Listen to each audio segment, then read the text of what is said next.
আমাদের ক্লাস 7-এর পরিবেশ এবং বিজ্ঞান বইয়ের অন্তর্গত প্রথম অধ্যায় তথা ভৌত পরিবেশ নামক অধ্যায়টির পেজ নাম্বার 1 থেকে পেজ নাম্বার 7 পর্যন্ত আলোচনা করব। তো এই পেজ নাম্বার 1 থেকে পেজ নাম্বার 7 পর্যন্ত কি আছে না, ঠান্ডা অর্থাৎ প্রথমেই আছে তাপের ধারণা। এই অধ্যায় আছে তাপ সম্বন্ধে একটি ছোট্ট আলোচনা। তো এই তাপের মধ্যে প্রথম পয়েন্ট কি, গরম এবং ঠান্ডার ধারণা, যা আমরা উষ্ণতা এবং তার পরিমাণ থেকে বুঝতে পারি। দ্বিতীয় হচ্ছে উষ্ণতা এবং তার পরিমাণ আমরা কিভাবে করব। তৃতীয় থার্মোমিটার। চতুর্থ ওই থার্মোমিটারের সেলসিয়াস স্কেল এবং ফারেনহাইট স্কেল, তাদের মধ্যে সম্পর্ক। এবং সর্বশেষে রয়েছে তাপের ধারণা এবং উষ্ণতার পরিবর্তন। তো আজকে আমি এতদূর পর্যন্তই আলোচনা করব। তাহলে প্রথমে আমরা দেখব ঠান্ডা ও গরমের ধারণা। তাহলে ঠান্ডা এবং গরমের ধারণা আমরা কিভাবে পাবো। আমরা প্রথমে তার জন্য 3টি পাত্র নিয়েছি। 3টি পাত্রে কিছু পরিমাণ করে জল নিয়েছি। কীরকম জল? প্রথম পাত্রে রয়েছে উষ্ণ জল অর্থাৎ গরম জল। দ্বিতীয় পাত্রে রয়েছে স্বাভাবিক জল অর্থাৎ ঘরের উষ্ণতায় নর্মাল যে জল, সেই জল রয়েছে দ্বিতীয় পাত্রে। তৃতীয় পাত্রে কি রয়েছে? তৃতীয় পাত্রে রয়েছে বরফ গলা জল অর্থাৎ ঠান্ডা জল। তাহলে আমরা কি করে বুঝবো যে কোন জলটা, মানে কোন বাটির জল কীরকম বা সেটা কেমন, তা আমরা কি অনুভূতি পাবো, কিভাবে অনুভূতি পাবো? তাহলে আমাদের সেই বাটিগুলো বা সেই জলগুলোকে স্পর্শ করতে হবে, তবে আমরা তার অনুভূতি পাবো। তাহলে প্রথম বাটির জলে যদি আমি হাত দিই, তাহলে আমি কি অনুভূতি পাবো? গরম অনুভূতি পাবো। তার মানে সেটি উষ্ণ জল অর্থাৎ এর উষ্ণতা বেশি। এরপর আসছে দ্বিতীয় পাত্র। সেই দ্বিতীয় পাত্রের জলে যদি আমরা হাত দিই, তাহলে আমাদের সেরকম কোনো গরমও লাগবে না, ঠান্ডাও লাগবে না, মানে সেটি স্বাভাবিক ঘরের উষ্ণতার জল। তাহলে এই পাত্রটির জলের উষ্ণতা এই পাত্রের জলের উষ্ণতার থেকে কম। এবং সর্বশেষে রয়েছে একটি পাত্র, যে পাত্রে রয়েছে বরফ গলা জল। তাহলে বরফ গলা জলে যদি আমরা হাত দিই, তাহলে আমাদের ঠান্ডা লাগবে, ঠান্ডা অনুভূতি হবে। তাহলে এই 3টি জলের অনুভূতি, 3টি জলে হাত দিয়ে আমরা যে অনুভূতি পেলাম, তার থেকে আমরা কি বুঝতে পারলাম? এই 3টি জলেরই নির্দিষ্ট উষ্ণতা রয়েছে। তাহলে এই পাত্রের উষ্ণতা এই পাত্রের থেকে বেশি। তাহলে প্রত্যেকটি পাত্রেরই উষ্ণতা বিভিন্ন ধরনের হচ্ছে। এই পাত্রের উষ্ণতা অত্যন্ত কম এর তুলনায়, এবং এর তুলনায় এই পাত্রের উষ্ণতা এর থেকে কম কিন্তু এর থেকে বেশি। সর্বশেষে রয়েছে, আমি যদি গরম জলের পাত্রের কথা আলোচনা করি, তাহলে এই পাত্রের উষ্ণতা অত্যন্ত বেশি এই দুই পাত্রের তুলনায়। তাহলে এই 3 পাত্রের গরম এবং ঠান্ডার অনুভূতি আমরা কিভাবে পাবো? তার উষ্ণতা পরিমাপের মাধ্যমে। তাহলে এইভাবেই আমরা উষ্ণতা পরিমাপ করতে পারবো। সেই উষ্ণতা পরিমাপ করব কিভাবে? উষ্ণতা পরিমাপ করার জন্য একটি বিশেষ ধরনের যন্ত্র পাওয়া যায়। সেই যন্ত্রটির নাম কি? আমরা সবাই জানি সেই যন্ত্রের নাম থার্মোমিটার। তাহলে এরপর আমরা আসবো থার্মোমিটার কাকে বলে, বা থার্মোমিটারের আকৃতি সম্বন্ধে, বা থার্মোমিটারে কি কি থাকে, থার্মোমিটারের আকার, আকৃতি, থার্মোমিটারের কার্যপদ্ধতি ইত্যাদি সম্বন্ধে এর পরবর্তী পর্যায়ে আমরা আলোচনা করব। এরপর আমরা দেখব উষ্ণতা এবং তার পরিমাণ করা যায় কিভাবে।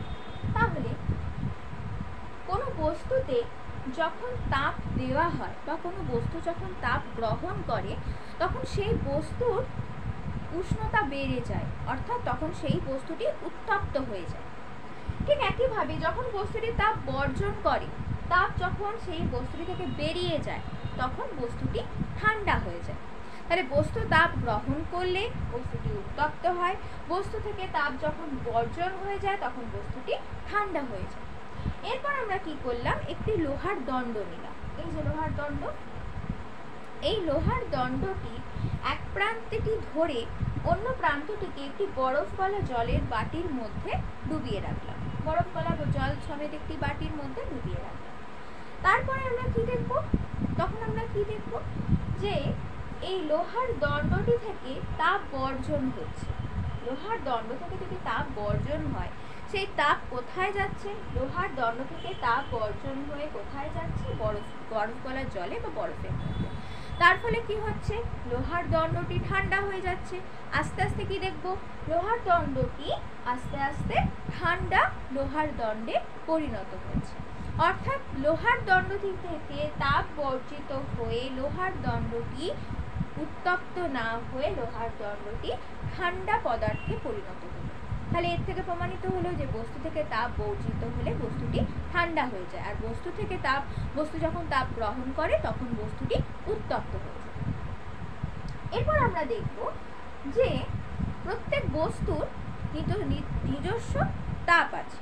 কি করে বুঝবো না, দুটি লোহার দণ্ডকে আমি পাশাপাশি রাখলাম, একটি গরম একটি ঠান্ডা, একটি গরম লোহার দণ্ড এবং একটি ঠান্ডা লোহার দণ্ড। তো এরপর কি হবে, দুটো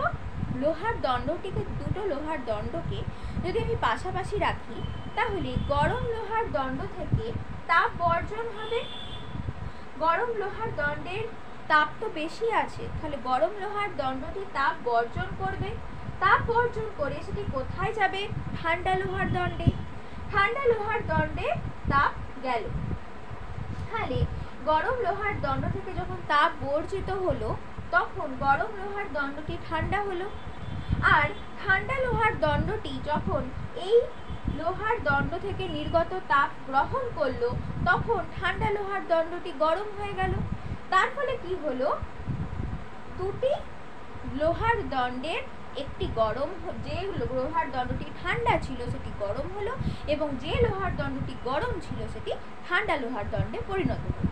তাহলে এই তাপ গ্রহণ এবং তাপ বর্জনের প্রক্রিয়া কতক্ষণ চলতে থাকে, যতক্ষণ দুটি বস্তুর মধ্যে তাপের পরিমাণ সমান না হয় ততক্ষণ পর্যন্ত এই প্রক্রিয়া, এই তাপের আদান প্রদান চলতে থাকে। দুটি বস্তুর মধ্যে তাপের পরিমাণ বা উষ্ণতার পরিমাণ সমান হয়ে গেলে এই পদ্ধতি বন্ধ হয়ে যায়, অর্থাৎ তাপের আদান প্রদান বন্ধ হয়ে যায়। তাহলে প্রত্যেক বস্তুর নিজস্ব তাপ আছে। তো যদি কোনো দুটি বস্তুকে পাশাপাশি রাখা হয় তাহলে গরম বস্তু থেকে তার নিজস্ব তাপ বেরিয়ে ঠান্ডা বস্তুতে যায়। তখন কি হয়, গরম বস্তুটি ঠান্ডা হয় এবং ঠান্ডা বস্তুটি গরম হয়।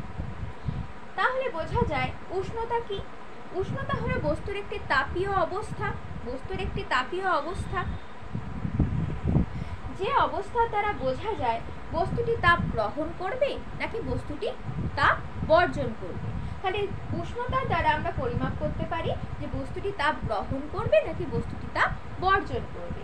কিন্তু এই উষ্ণতাকে কি আমরা সবসময় অনুভূতি দিয়ে বুঝতে পারবো? উষ্ণতাকে সর্বদা অনুভূতি দিয়ে পরিমাপ করা যায় না। তাহলে একটি নির্দিষ্ট যন্ত্রের সাহায্যে উষ্ণতা পরিমাপ করতে হবে। সেই নির্দিষ্ট যন্ত্রটির নাম কি, থার্মোমিটার। তাহলে আমরা থার্মোমিটার নামক যন্ত্রের সাহায্যে কোনো বস্তুর তাপ পরিমাপ করতে পারব। এরপর তাহলে আমরা আলোচনা করব যে থার্মোমিটার কি বা থার্মোমিটারের সাহায্যে আমরা কিভাবে উষ্ণতা পরিমাপ করব। থার্মোমিটার হলো এক প্রকার যন্ত্র যার সাহায্যে দু ধরনের উষ্ণতার স্কেল পাওয়া যায়, যথা সেলসিয়াস স্কেল এবং ফারেনহাইট স্কেল। তাহলে এই থার্মোমিটারের মধ্যে এক প্রকার তরল পদার্থ ব্যবহার করা হয়। কেন তরল পদার্থ ব্যবহার করা হয়? কারণ তাপ গ্রহণ করলে তরল পদার্থ আয়তনে বাড়ে। তাপ গ্রহণ করার পর তরল পদার্থ আয়তনে বাড়ে, এটি তরল পদার্থের একটি বিশেষ ধর্ম। তাহলে আমরা যদি উষ্ণতা বৃদ্ধি পায় বা কখনো হ্রাস পায় তাহলে তরলের আয়তনেরও হ্রাস বৃদ্ধি করতে থাকে, তরলের আয়তনেরও প্রসারণ করতে থাকে বা কখনো সংকোচন করতে থাকে, মানে হ্রাস বৃদ্ধি করতে থাকে। সেই কারণে আমরা থার্মোমিটারে সবসময় পারদ অথবা অ্যালকোহল ব্যবহার করে থাকি। তাহলে যে থার্মোমিটারে উষ্ণতা নির্দেশক তরল হিসাবে পারদ ব্যবহার করা হয় তাকে বলা হয় পারদ থার্মোমিটার। এই পারদ থার্মোমিটারের আকৃতি, মানে এই পারদ থার্মোমিটার দেখতে কেমন হয়? এই পারদ থার্মোমিটারের আমি এখানে দুটি স্কেলের পারদ থার্মোমিটারের অঙ্কন করেছি। এটি হলো সেলসিয়াস স্কেল এবং অপরটি হলো ফারেনহাইট স্কেল। তাহলে এই স্কেল অনুযায়ী এই থার্মোমিটারটি দেখতে এইরূপ আকৃতির হয়ে থাকে। কিরকম থাকে? এই থার্মোমিটারের মধ্যে একটি সরু ছিদ্রযুক্ত কাঁচের নল থাকে।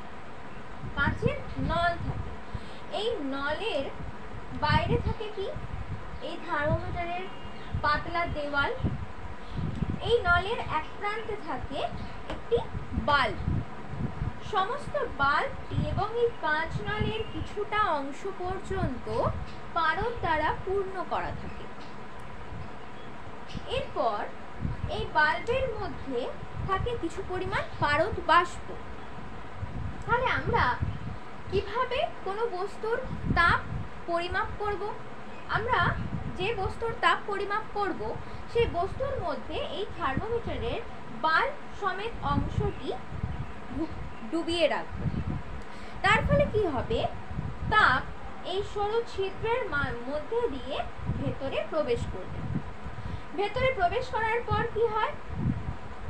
তরল বা পারদের পরিমাণ, পারদের আয়তন বৃদ্ধি পায়। পারদের আয়তন বৃদ্ধি পাওয়ার অর্থ হলো পারদটি তখন একটি নির্দিষ্ট দাগ পর্যন্ত ওঠে বা নাবে। এই থার্মোমিটারের গায়ে আছে অসংখ্য নির্দেশক চিহ্ন। এরপর থার্মোমিটারের পারদ তরলটি যখন আয়তনে বৃদ্ধি পায় তখন সেটি একটি নির্দিষ্ট নির্দেশক চিহ্ন পর্যন্ত ওঠে বা নাবে। তাহলে তখন আমরা বুঝতে পারবো ওই বস্তুটির উষ্ণতা কতটা বৃদ্ধি পেল বা কতটা হ্রাস পেল। এই থার্মোমিটারের এই দুই প্রকার থার্মোমিটারে, যথা সেলসিয়াস থার্মোমিটার এবং ফারেনহাইট থার্মোমিটারের ক্ষেত্রে দুটি তাপ নির্দেশক স্থিরাঙ্ক থাকে। তাহলে প্রত্যেকটি থার্মোমিটারের ক্ষেত্রে দুটি স্থিরাঙ্ক থাকে, যে স্থিরাঙ্কের মাধ্যমে আমরা সহজভাবে বুঝতে পারি যে কোনো বস্তুর তাপ কতটা বেড়েছে বা কতটা কমেছে। তাহলে সেলসিয়াস স্কেলের ক্ষেত্রে এই ঊর্ধ্ব স্থিরাঙ্ক 100 ডিগ্রি সেন্টিগ্রেড এবং ফারেনহাইট স্কেলের ক্ষেত্রে এই ঊর্ধ্ব স্থিরাঙ্ক 212 ডিগ্রি ফারেনহাইট। ঠিক একইভাবে সেলসিয়াস স্কেলের নিম্ন স্থিরাঙ্ক 0 ডিগ্রি সেন্টিগ্রেড এবং ফারেনহাইট স্কেলের নিম্ন স্থিরাঙ্ক 32 ডিগ্রি ফারেনহাইট। তাহলে সেলসিয়াস এবং ফারেনহাইট স্কেলের মাধ্যমে আমরা সেলসিয়াস এবং ফারেনহাইট স্কেলের ঊর্ধ্ব স্থিরাঙ্ক এবং নিম্ন স্থিরাঙ্কের মাধ্যমে আমরা কোনো বস্তুর তাপের পরিমাপ করতে পারব। এরপর আমরা আসবো নিম্ন স্থিরাঙ্ক, ঊর্ধ্ব স্থিরাঙ্ক এবং প্রাথমিক অন্তর কাকে বলে। তাহলে এই থার্মোমিটারের ঊর্ধ্ব স্থিরাঙ্ক, নিম্ন স্থিরাঙ্ক কাকে বলে? নিম্ন স্থিরাঙ্ক কাকে বলা হয়? নিম্ন স্থিরাঙ্ক কাকে বলে? প্রমাণ চাপে যে উষ্ণতায় বিশুদ্ধ জল জমে বরফ হয় তাকে বলা হয় 0 ডিগ্রি সেন্টিগ্রেড তথা নিম্ন স্থিরাঙ্ক। এবং ঊর্ধ্ব স্থিরাঙ্ক কাকে বলে? প্রমাণ চাপে যে উষ্ণতায় বিশুদ্ধ জল ফুটে বাষ্পে পরিণত হয় তাকে বলা হয় ঊর্ধ্ব স্থিরাঙ্ক, অর্থাৎ 100 ডিগ্রি সেন্টিগ্রেড। তাহলে প্রাথমিক অন্তর কাকে বলে? কোনো স্কেলের ক্ষেত্রে বা কোনো থার্মোমিটারের যে কোনো স্কেল, অর্থাৎ সেলসিয়াস স্কেল এবং ফারেনহাইট স্কেলের ক্ষেত্রে ঊর্ধ্ব স্থিরাঙ্ক এবং নিম্ন স্থিরাঙ্কের মধ্যবর্তী ব্যবধানকে বলা হয় ওই স্কেলের প্রাথমিক অন্তর। সেলসিয়াস স্কেলের ক্ষেত্রে এই বিজ্ঞানী আন্দ্রে, সেলসিয়াস স্কেলের ক্ষেত্রে বিজ্ঞানী আন্দ্রে এই ঊর্ধ্ব স্থিরাঙ্ক, নিম্ন স্থিরাঙ্ক বা অন্যান্য বিভিন্ন বিষয়ের প্রচলন করেন। কিন্তু ফারেনহাইট স্কেলের ক্ষেত্রে ফরাসি বিজ্ঞানী ফারেনহাইট এই ঊর্ধ্ব স্থিরাঙ্ক, নিম্ন স্থিরাঙ্ক এবং বিভিন্ন বিষয়গুলির প্রচলন করে থাকেন। তাহলে সেলসিয়াস স্কেলের ক্ষেত্রে ঊর্ধ্ব স্থিরাঙ্ক যদি 100 ডিগ্রি সেন্টিগ্রেড হয় এবং নিম্ন স্থিরাঙ্ক যদি 0 ডিগ্রি সেন্টিগ্রেড হয় তাহলে তাদের প্রাথমিক অন্তর ইকুয়ালস টু 100 ডিগ্রি। তাহলে এই প্রাথমিক অন্তরকে যদি আমরা 100 ভাগে ভাগ করে থাকি তাহলে এর প্রত্যেকটি ভাগ সমান এক একক, অর্থাৎ এক একটি ভাগ ইকুয়ালস টু 1 ডিগ্রি সেন্টিগ্রেড। ঠিক একইভাবে ফারেনহাইট স্কেলের ক্ষেত্রে যদি আমরা আলোচনা করি তাহলে তার ঊর্ধ্ব স্থিরাঙ্ক 212 ডিগ্রি ফারেনহাইট এবং নিম্ন স্থিরাঙ্ক 32 ডিগ্রি ফারেনহাইট। তাহলে প্রাথমিক অন্তর 212 - 32 degree Fahrenheit equals to 180 degree Fahrenheit. তাহলে 180 ডিগ্রি ফারেনহাইট ইকুয়ালস টু, তার মানে আমরা ফারেনহাইট স্কেলকে 180 ভাগে ভাগ করে থাকি। এই 180 ভাগ সমান প্রত্যেকটি ভাগ ইকুয়ালস টু 1 ডিগ্রি ফারেনহাইট। তাহলে সেলসিয়াস স্কেলের 1 degree centigrade equals to 1 degree Fahrenheit স্কেলের 1 ডিগ্রি ফারেনহাইট।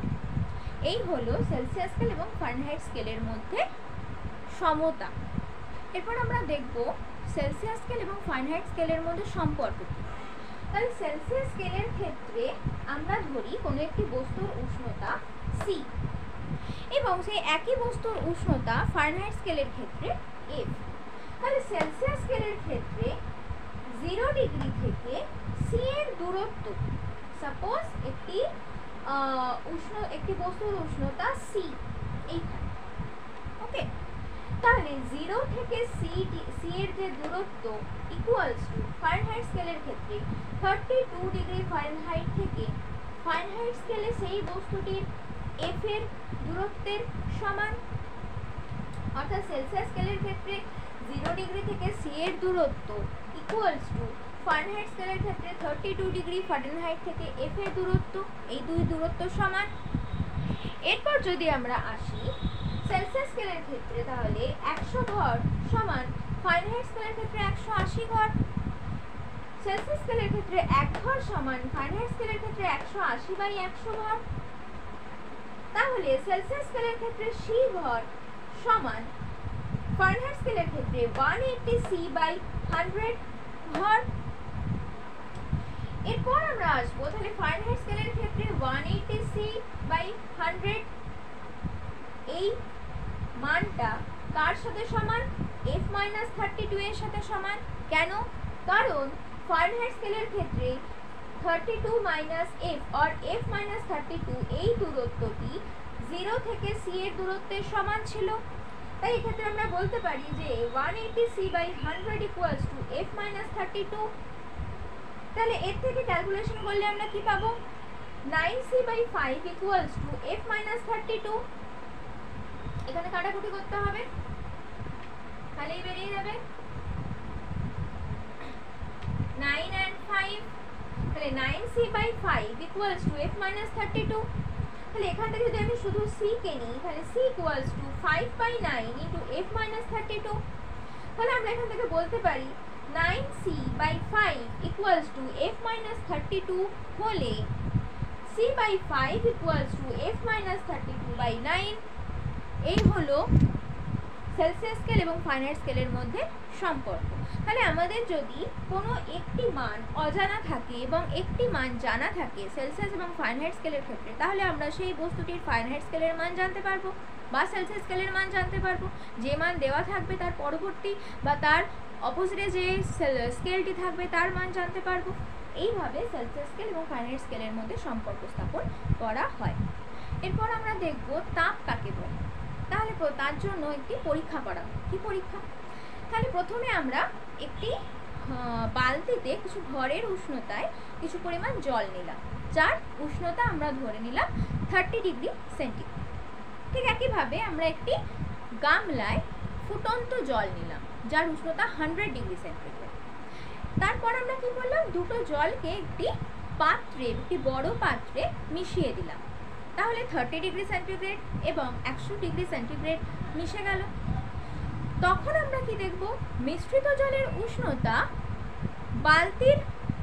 বালতিতে যে জল ছিল যার উষ্ণতা 30 ডিগ্রি সেন্টিগ্রেড তার থেকে বেড়ে গেল, কিন্তু ফুটন্ত জলের উষ্ণতা অর্থাৎ 100 ডিগ্রি সেন্টিগ্রেড তার থেকে কমে গেল। তাহলে এর থেকে আমরা কি বুঝতে পারি? যে দুটি বস্তুকে পরস্পরের সংস্পর্শে রাখলে ঠান্ডা বস্তু এক প্রকার শক্তি গ্রহণ করলো এবং গরম বস্তু এক প্রকার শক্তি বর্জন করলো। তাহলে ঠান্ডা বস্তু যে শক্তি গ্রহণ করলো, ঠান্ডা বস্তু শক্তি গ্রহণ করলো দিয়ে উত্তপ্ত হলো, এবং গরম বস্তু কিছু শক্তি বর্জন করলো দিয়ে ঠান্ডা হলো। তাহলে তাপ হলো এক প্রকার শক্তি যা গ্রহণ করলে বস্তুটি উত্তপ্ত হয় এবং যা বর্জন করলে বস্তুটি ঠান্ডা হয়। এই হলো তাপের ধারণা। এর পরবর্তী ক্লাসে আমরা তাপের সম্বন্ধে বিভিন্ন পরীক্ষাগুলি আলোচনা করব। আজকে আমি এখানেই আমার ক্লাসটি শেষ করলাম। এতক্ষণ সঙ্গে থাকার জন্য তোমাদের অসংখ্য ধন্যবাদ। আমার ভিডিওটি যদি ভালো লেগে থাকে তাহলে অবশ্যই ভিডিওটিকে লাইক করো, কমেন্ট করো এবং শেয়ার করতে ভুলো না। চ্যানেলটিকে সাবস্ক্রাইব করতে ভুলো না এবং অবশ্যই বেল আইকনটি প্রেস করে রেখো যাতে পরবর্তী ভিডিওর নোটিফিকেশনগুলি পেয়ে থাকো। নমস্কার।